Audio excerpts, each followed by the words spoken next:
Hi, so my name is Shell Little. Hi, everybody. I'm super excited to be here. Let's progress. Cool. So real quick, a roadmap for today's talk. We're going to start with a quick intro. Going to move into the concept of bored or boring. Then move into overwhelmed, which will be kind of more of the larger chunk of my talk. And then end with conclusion. And hopefully I can do it in 30 minutes. So that's good. Okay. So a little bit about me. Hi, everybody. My name is Shell. My gender pronouns are she and her. You can find me at Twitter at ShellELittle. Please tweet at me. I want to hear what you guys have to say about my talk and anything you find interesting. So as mentioned before, I work for Wells Fargo, DS4B, meaning a little bit of feedback, meaning that I work on the wholesale side. So if you go get a credit card and use the app, that's not my stuff. I cannot take credit for any of that. But I know if you want to complain, who you can complain to. So I live in Seattle. I'm partnered, and all of my children have tails. So I'm also a video game enthusiast. So for today, not really sure if GAConf had a 19 on it. Use the hashtag if you're tweeting at me about my talk. Hashtag sweet spot as well works for if you want to start a conversation online. Okay, so I work for a bank. I'm a digital accessibility specialist. Like, what the heck am I doing at a gaming conference? Well, I mean, like, first of all, Ian asked me to be here, so, like, sorry. But in general, personally, I'm neurodivergent myself. So, what does that even mean, that really big word? So neurodivergent means having a brain that functions in a way that diverges significantly from the dominant societal standard of normal. Obviously, normal is relative, but we do have statistics on what that means. So more specifically, I have ADHD. I have a lot of other really big words that go along with how my brain functions. But in general, my brain doesn't work the same as someone who is considered neurotypical. So instead of giving the big words about how my brain works, I'm just going to throw out some stuff about how gaming, or how that applies to gaming. So for me, because of my dyslexia, left and right, really difficult. It's not a really good thing. Driving games are super fun. So time dilation is also a thing, and that can go on both sides of the spectrum, which is pretty much where my talk came from. Focus is incredibly difficult, depending, but there's also hyperfocus as well, so both sides of the spectrum. And then SPD, which has to do with sensory overload. Depending on where I'm at, it can be mild, but it can be all the way to a barrier as well. So for me, some games are full of barriers. So for example, keyboard games, the ASDW, no, it's just not a thing. I tried so hard to play some games on a computer, and my brain cannot map to those keys. And I even tried splitting it where it's two hands. It just wasn't going to be a thing. I put in 16 hours to Ori and the Blind Forest with the keyboard and did the exact same because I was able to map it onto my Switch controller. I got 16 hours of progress in 3 hours with a controller. And I was like, never again am I ever going back. So certain things for how my brain works, mapping of controllers. So even, someone like me, controller mapping is really important. So briefly, I'm not going to get into the specifics and crazy stuff, but a little bit about spoon theory, which is really relevant to what I'm talking about. So the idea of spoon theory is that everybody has spoons. And if you have a disability, it takes more spoons to do everyday activities. And when you rest, you get less spoons back. So when you are out of spoons, when things are, at the end of your day, simple cognitive tasks like taking a shower, paying the bills become very difficult. And anybody in the room who considers themselves a spoonie, which I'm kind of starting to lean into that new, totally gets it. When you're overloaded, when you're tired, when you have put in too much cognitive effort, things that were easy for you at noon are impossible for you at 7 o'clock in the evening. And that's really relevant when we're talking about gaming, because a lot of times gaming happens in the afternoon or when you get home from work. So something I really like to do when I give talks is I like to take tweets from the internet and put them online, because not enough people with cognitive disabilities get to speak for themselves. A lot of people who are neurotypical get to speak for them. So you're gonna see a lot of tweets, or I'm gonna read them to you as well, so they come in parallel content. So I have a tweet on the screen. As a person with #autism, I have looked around for a #game I can play without getting overstimulated. My search ended last night when I played Planet Coaster. Very calming music and easy on eye graphics and colors. I love it. And that's why this is important.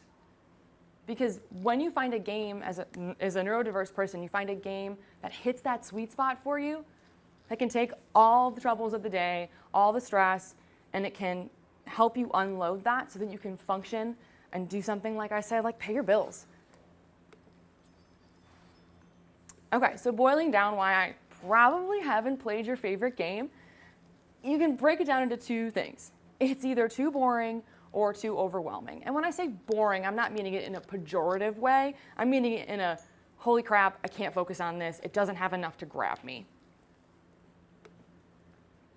So what is boring and what is overwhelming will definitely depend on the person. It depends on the day. It depends on the spoons. If you are totally cashed out, something that normally brings you full of joy might just not do it for you. So obviously, what I think is boring and what somebody else with ADHD thinks is boring are very different things, because preference plays a huge part. So what I'm saying is not law. There's no science behind it. It's just kind of more anecdotal so that we can, have more conversations about people whose brains work like mine. So I have a graph on the screen. It is just a visual representation of somebody who's neurotypical. So there on the left-hand side, a small wedge of the bored. Very, very large percentage is the sweet spot. And on the right-hand side, a very small wedge of overwhelmed. So for this person, it would take a lot to overwhelm them. They're playing games that are, in their face, loud music, lots of action, and they're loving it. They love games that are relaxing and chill as well. So their spectrum of sweet spot, pretty big. Someone who's potentially neurodivergent, the board on the left-hand side is a little bit bigger, sweet spot's getting smaller, overwhelmed is bigger as well. So this person can get overwhelmed a little bit easier, can get bored a little bit easier. In the sweet spot, those games, there's less of them. Now let's talk about if you're out of spoons. So the same neurotypical person out of spoons. The windows change.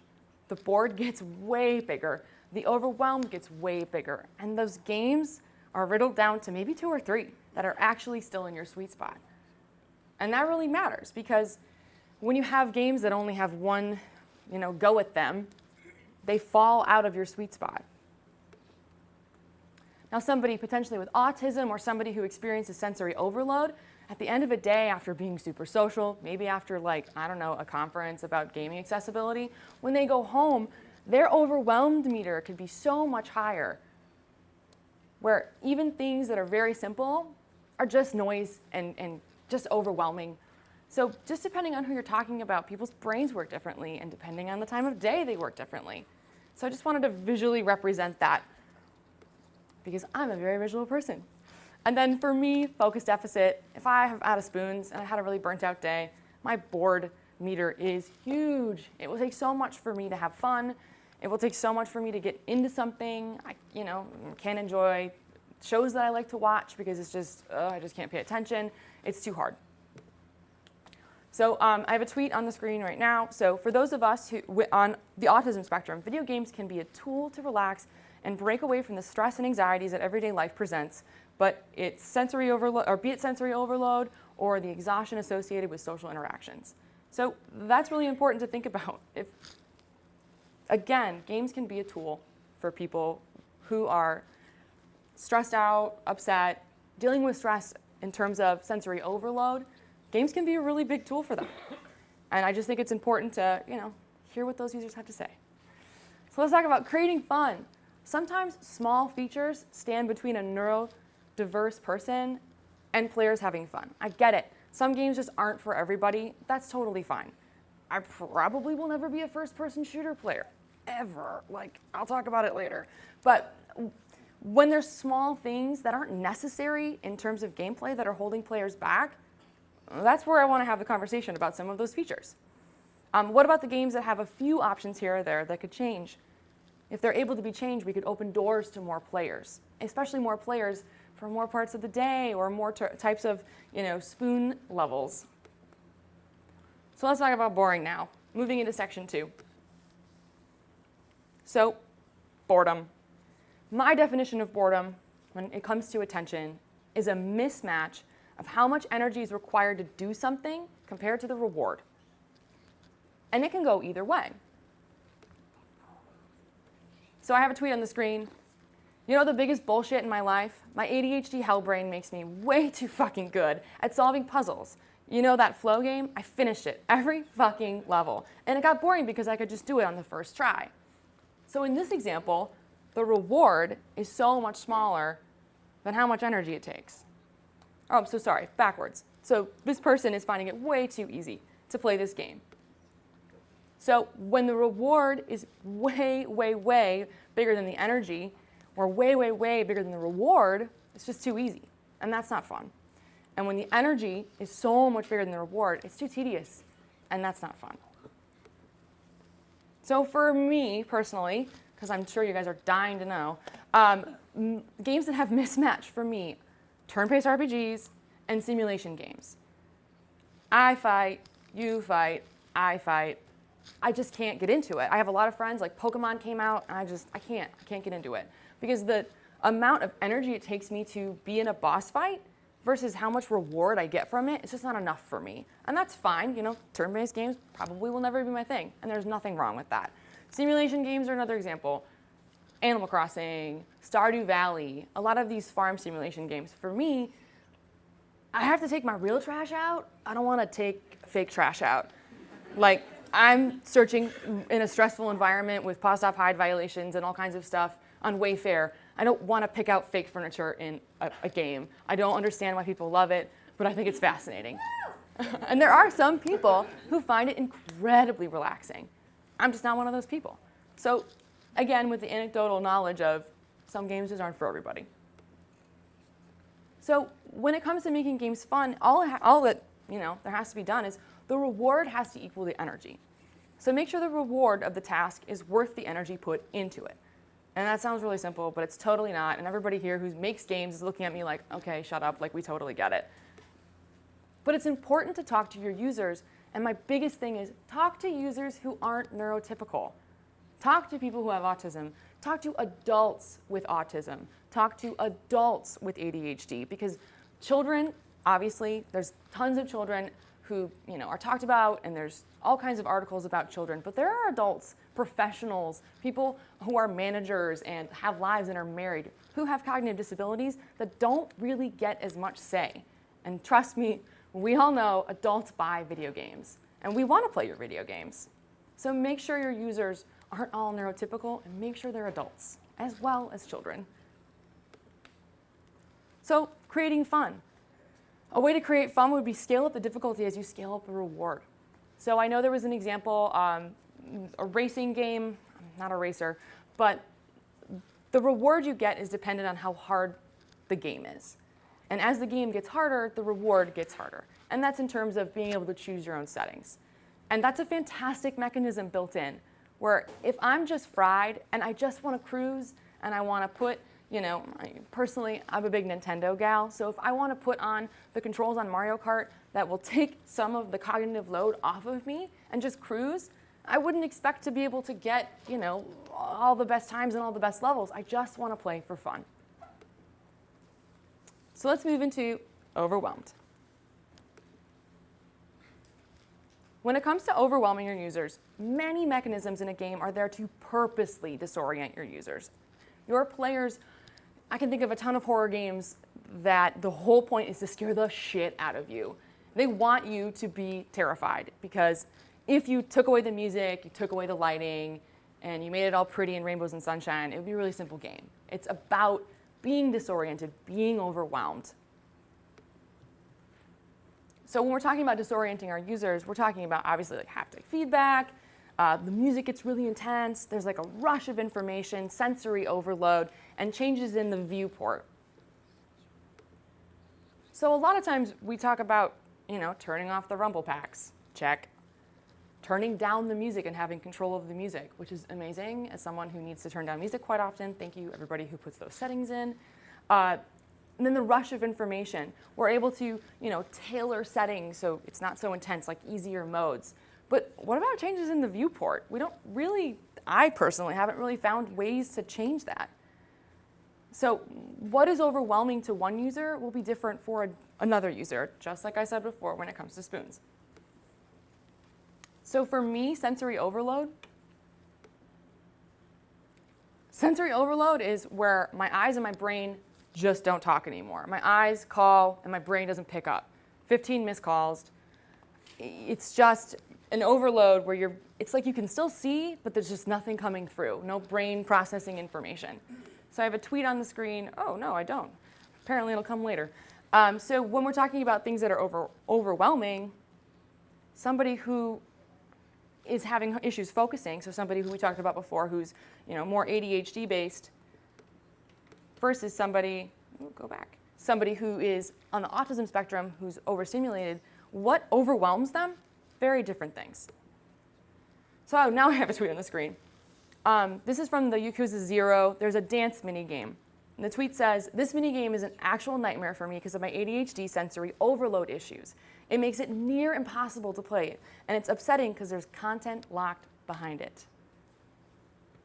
I checked out the mini game. It is crazy. You're dancing, and there's flashing lights and buttons moving. There's a lot.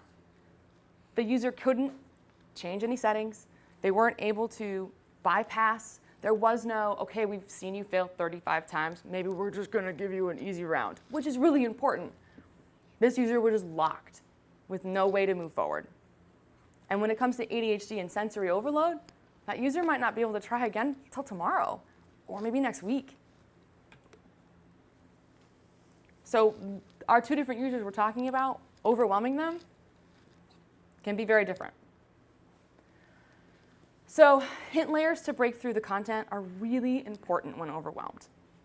So when your eyes are calling your brain and your brain's not picking up, any sort of hint, hey, go here. We've got characters yelling. We have on-screen arrows pointing certain places, music. There's all different kinds.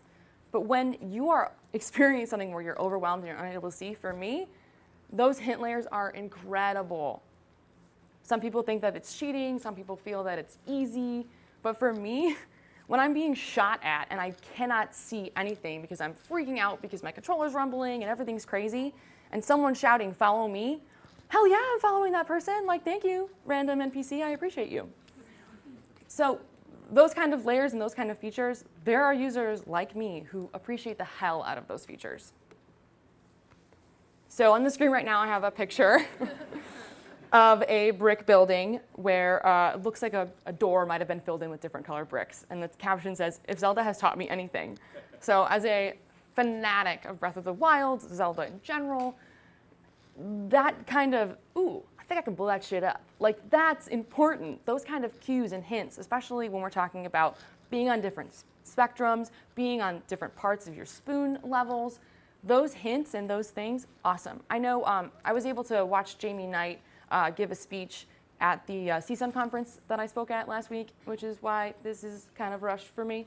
But he gave an example of, I'm pretty sure it was Tomb Raider, where the different, maybe I'm wrong on that, but there's a game, I'm sure you guys know it, I don't, where depending on how hard the levels are set, the, blow this crap up or go here indications get more faint.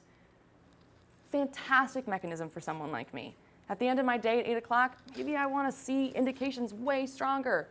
Maybe when it's noon on a Saturday and I'm sharp as a tack, I don't want it to be that simple. I have a tweet on the screen. I really appreciate the things in Dragon Age where I can just push a button and it highlights the important things in the room. My ADHD is so bad that I can't stand up for too long because processing the physical world exhausts me, and I feel so stupid when video games make it hard. So this person really appreciates those extra built-in features. Oh goodness. I think it skipped forward. So many slides. Okay. Next section. So bloody screens, so real. It took forever. I tried to find like what they really were called, couldn't find them, so tell me afterwards. So obviously we're supposed to create urgency in situations where a character is receiving damage. The HUD viewport closes, the music gets really intense, the haptics are going crazy.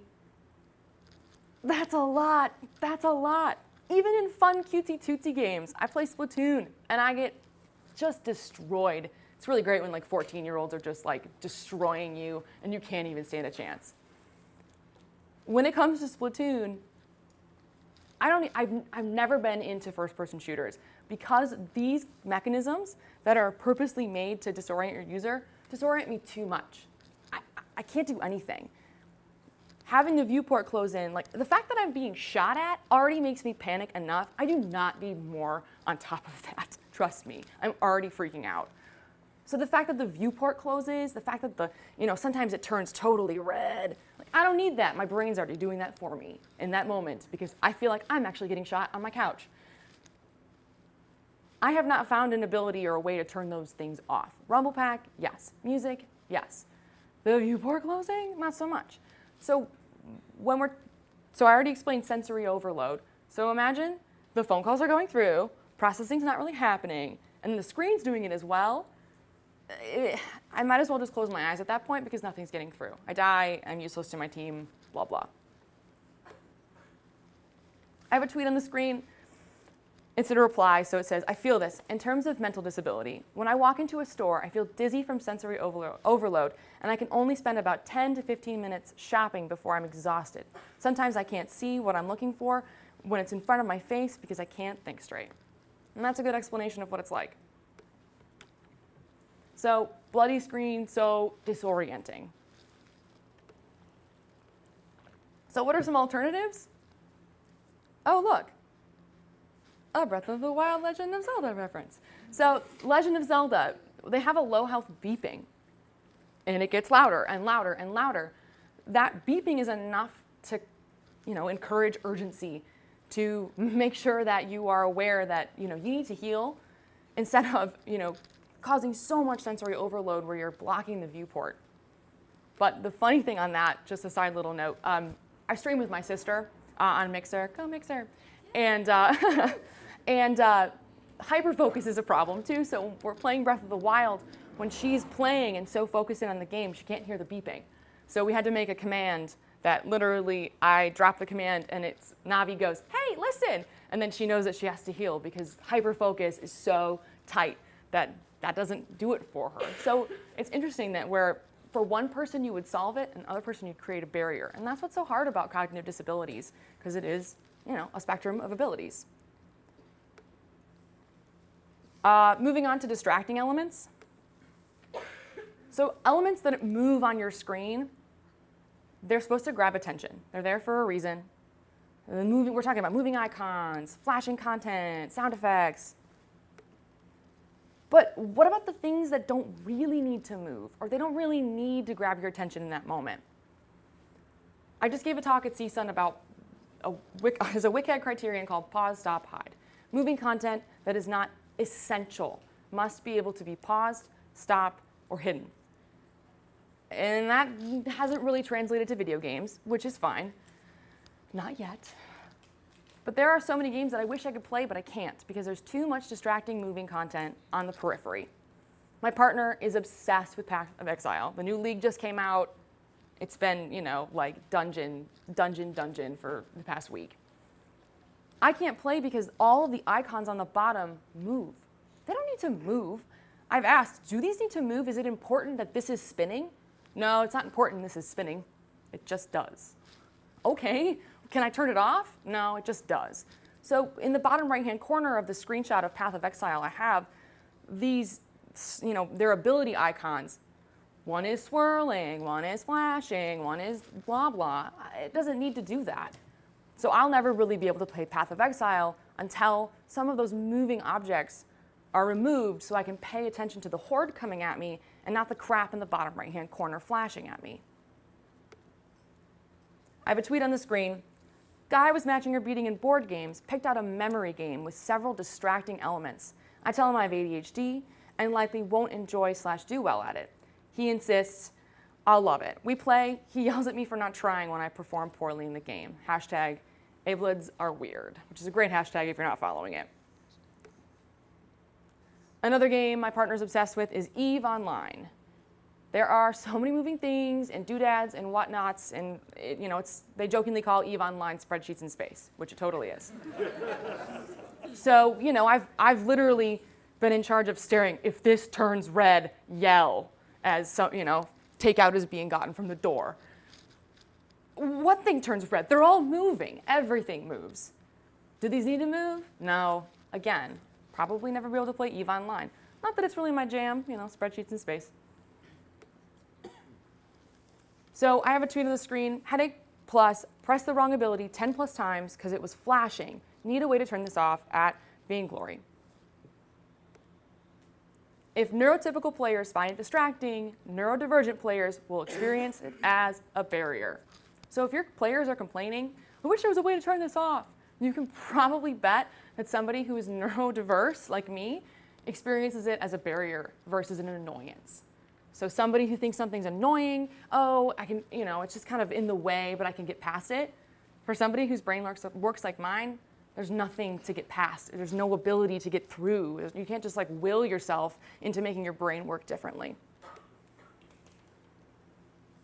So another thing about overwhelming our users is too much information. So obviously, you want to inform your players. There's signs, symbols, dialogue, color, and synchronized information. An example will be League of Legends. I have a screenshot on the screen right now from League of Legends. It's from a YouTuber whose name is MagikarpUseFly. I don't endorse their content, just saying. But it was hilarious where a bunch of people who play professionally got screenshots of team fights, and they were supposed to discern what was going on. Who's dying, who's winning, what's going on. And these professional players couldn't discern what the heck was going on the game, and they play all the time. And that's probably why I'll never play League, because I watch the professional games, love them, super fun. It's like FIFA in our house. But I have no idea what's going on. If the shoutcasters weren't there saying exactly what was going on, there's no way. There's too much content. They look too similar. They're just different variations of colors. You can't even see the characters, who's alting, who's not. It's just too much information. So to combat that, parallel content. I love parallel content. I'm building a talk about that for the web right now. So when you can, give info to your users in more than one way. And I know the previous talk I heard a little bit about parallel content. You don't know what your users' abilities are, and maybe they can't read text at that moment. Maybe they can't see color that day. Maybe the brain is just not getting the phone calls. So by giving them information in more than one way, you're helping your players succeed regardless of where their abilities are at. So some examples of I have a tweet, and then I have some examples after. I listen to music while I play because it helps me focus. Even though there's audio cues in fighters, sometimes the game sound can be distracting, kind of hard to explain. I guess it's an ADHD needing something else going on. Other people with ADHD will know what I mean. So this person can hear, but they're not listening to the game because the game audio is too distracting. So parallel content, when you can, give out info to your users in more than one way, especially in ways that aren't documented to overwhelm. So yeah, don't just, oh my gosh, we have to go, put bloody screens on everything. Do things like text and indications and icons and parallel content. So I have a couple examples. Oh, I went the wrong way. There we go. So, for example, Zelda Breath of the Wild. When you are asked to push a button, instead of just saying push A to mount, they also show you a map of where that is on the control pad, which I find incredibly important because I can't always remember where things go with dyslexia. So by a visual indication that the A button is there, I'm able to succeed in mounting a horse. Same thing with Bayonetta. When you're supposed to mash, which I know, mashing is not the best form, but it's pretty fun in Bayonetta. So when I'm asked to mash buttons or do QuickTime events, showing a graph or a map of what my pad looks like and where I'm expected to press, because I'm so sensory overloaded, I can't read that says A, but I know where it is on the chart. So I'm able to succeed in a really awesome finisher move, which rocks. Another example of parallel content, captions. That's parallel content. Someone's speaking, there's written text, can come to me in two formats. I'm able to succeed. So overwhelming content. I'm running short on time, so I'm going to zoom through a couple of these. If it has to be that much content, if you can't, like League of Legends, if you can't take things away, give your players a chance to process the information. League of Legends, bad example.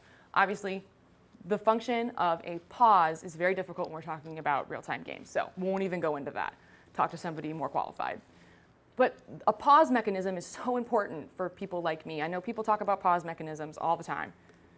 But when you're pause, lower the game music. Lower the distractions, so close off the viewport. And then keep options minimal, or keep them organized in a way that a user is able to catch their breath. Because some people, a pause mechanism is, rapid, fast, grabbing new icon, gonna use the potion, do this, do that. And some people who work like me, that's where they're like, oh my God, I'm so sweaty, and, processing the information they just saw, working through it. So in conclusion number 1, remove the unnecessary barriers and the unintentional barriers so that players can focus on the purposeful ones, the puzzles, the challenge. If we can get rid of the things that are, unnecessary, like moving icons, things that move and spin that don't need to, then people can focus on the things that are important in the game. 2, give your players different modes to match their sliding ability scale. So hardness levels, difficulty, horde modes, things where you can go one-off. So say I love your game, but I want to play a one-off. If there's just a continuous horde mode, I can still enjoy your game, but kick the crap out of enemies, but I don't have enough cognitive space to play gameplay. So different modes are super important. 3, keep the effort and the reward equal. Pretty simple.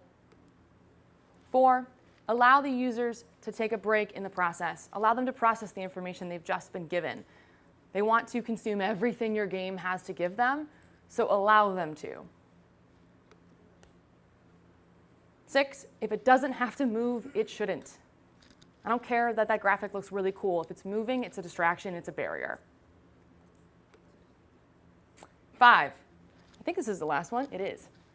If it bugs someone who's neurotypical, so if you're getting blasted on Twitter, if people are complaining in forums who are neurotypical, and it's distracting for them or frustrating for them, it is a barrier for somebody who is neurodiverse like me. That's my time. Thank you, everybody.